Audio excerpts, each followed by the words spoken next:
Bonjour à toutes et tous et bienvenue sur ma chaîne YouTube. Alors moi, c'est Papa PC et je vais partager avec vous mes expériences informatiques.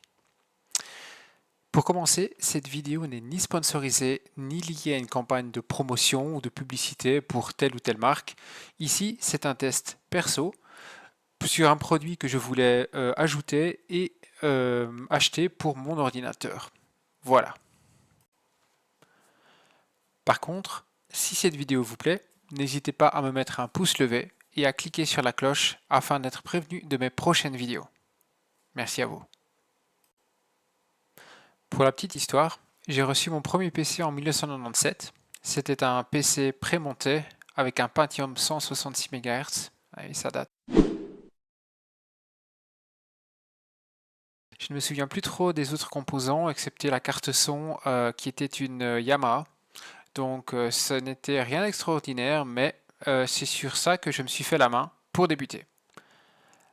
Alors, pourquoi j'ai choisi cette carte plutôt qu'une autre? Alors en fait, j'ai hésité entre celle-là et deux autres cartes dans la même gamme de prix, c'est-à-dire un petit peu au-dessus des 200 €. Donc là, on est en juillet 2025, donc pour un petit peu vous situer. J'avais sélectionné les Asus TUF B850M Gaming plus Wi-Fi et l'Aorus, donc Gigabyte B850M Elite Wi-Fi Ice et finalement la MSI. J'ai donc reçu les trois et après avoir testé les cartes dans ma tour, je me suis rendu compte que pour l'Asus, j'aimais pas trop le design, un peu trop militaire et niveau fonctionnalité, elle était un peu en dessous de la MSI. Point positif, elle a beaucoup de ports USB et une sortie DisplayPort en plus de l'HDMI. Du coup, il me restait à choisir entre l'Aorus et la MSI.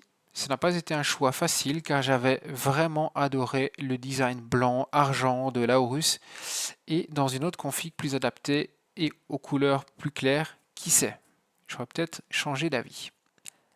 Mais en mettant la carte dans ma tour qui est noire, ça ne collait pas trop et le dissipateur thermique sur le côté de la carte était plus gros que celui des deux autres cartes, donc ça touchait carrément mon ventilateur arrière qui pourtant est un 120 mm, donc rien de trop imposant fortiori.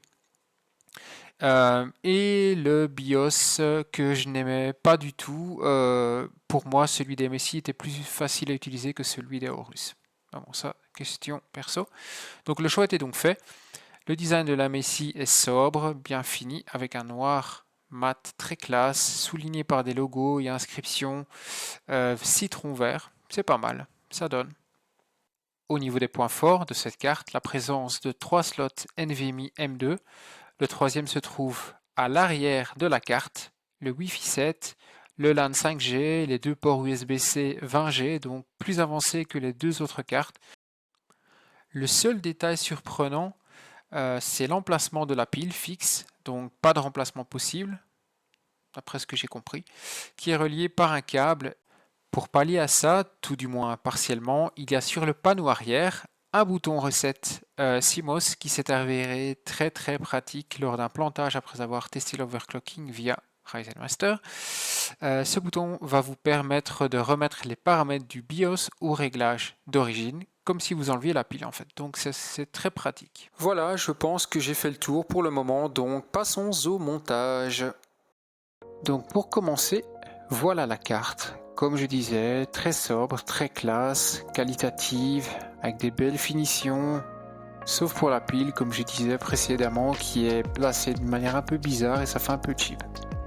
Voilà la mémoire, ici j'ai pris du Crucial DDR5 6000 MHz, 2 barrettes de 16 Go donc, et le processeur un AMD Ryzen 5 7600X.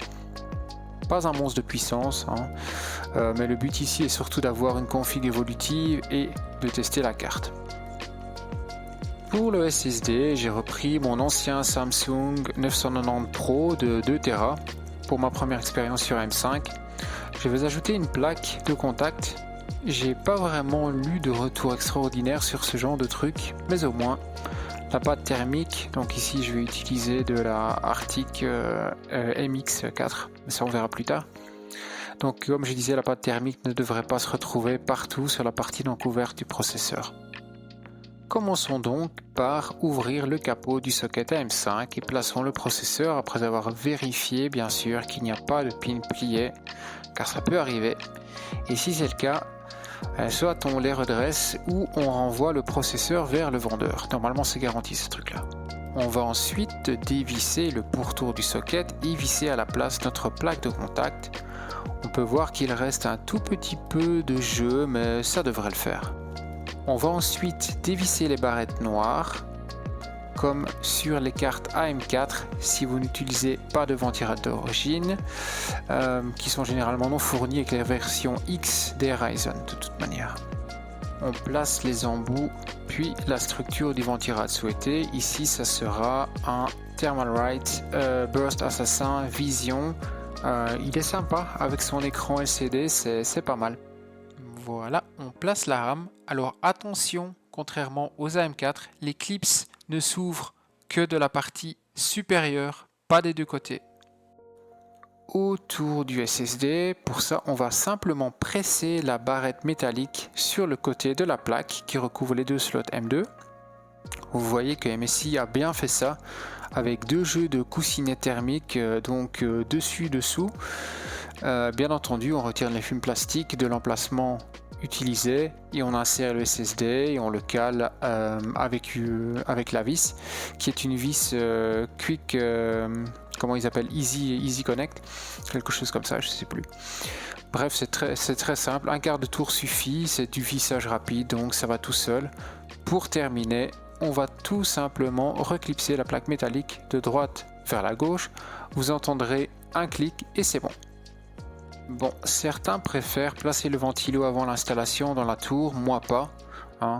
De plus, j'ai tout mon câblage qui est déjà positionné depuis l'extraction de mon ancienne carte mère. Voilà, donc c'est plus commode. Alors attention à ne pas forcer les vis quand on fixe la carte mère dans le boîtier, bien entendu. Ça serait con de la casser au montage. Allez, c'est parti pour le tartinage. J'avais de la MX4 et de la MX6, mais je préfère pour une première fois avec le processeur AM5 prendre de la MX4 et avec une petite palette qui est fournie ici dans mon kit. En partant du centre, une fois fait, je place le radiateur et je le fixe. Faisons maintenant les connexions tant qu'il y a encore de la place dans la tour et finissons par les ventilateurs, la carte graphique et le branchement de l'antenne qui est sympa. Ils ont enfin changé ces doubles antennes qui étaient très mobiles. Au bout de quelques fois en les remontant, démontant, elles tenaient quasiment plus. Donc là, l'aileron de requin, bravo, ça c'est une bonne évolution. Voilà, je croise les doigts, ça démarre, les 4 LED de debug s'éteignent et voilà l'écran qui s'allume avec le BIOS comme prochaine étape. Donc ici, MSI Mag qui apparaît en vert également. Voilà, on est dans le BIOS maintenant. Une dernière chose avant de conclure, c'est justement le BIOS que j'ai toujours bien aimé chez MSI. Simple, accessible, avec un mode easy et un mode avancé pour les paramètres spécifiques à la fréquence de la mémoire et de l'overclocking. Voilà, donc tous les paramètres sont vraiment faciles à trouver. En chipotant un peu, il y a moyen vraiment de paramétrer son BIOS comme on veut. En testant celui de Gigabyte, ça buguait, ça glitch et c'est plus compliqué comme environnement. En plus, il y a sur l'Aorus un petit souci en ce moment. Je ne sais pas si ça a déjà été corrigé avec l'update, mais il y avait des versions qui étaient en train de se mixer entre l'anglais et l'espagnol. Donc quand on ne connaît pas les deux langues, ça fait un peu vilain. Même si on les connaît, ça fait quand même vilain, ça fait pas sérieux. Asus par contre, rien à dire de ma part, il était très bien fait et voilà, donc là c'était juste une question de préférence et d'habitude par rapport à MSI.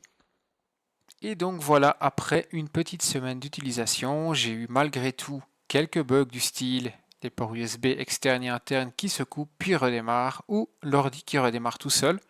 C'est pas très cool, surtout quand on est en vidéo call pour son boulot.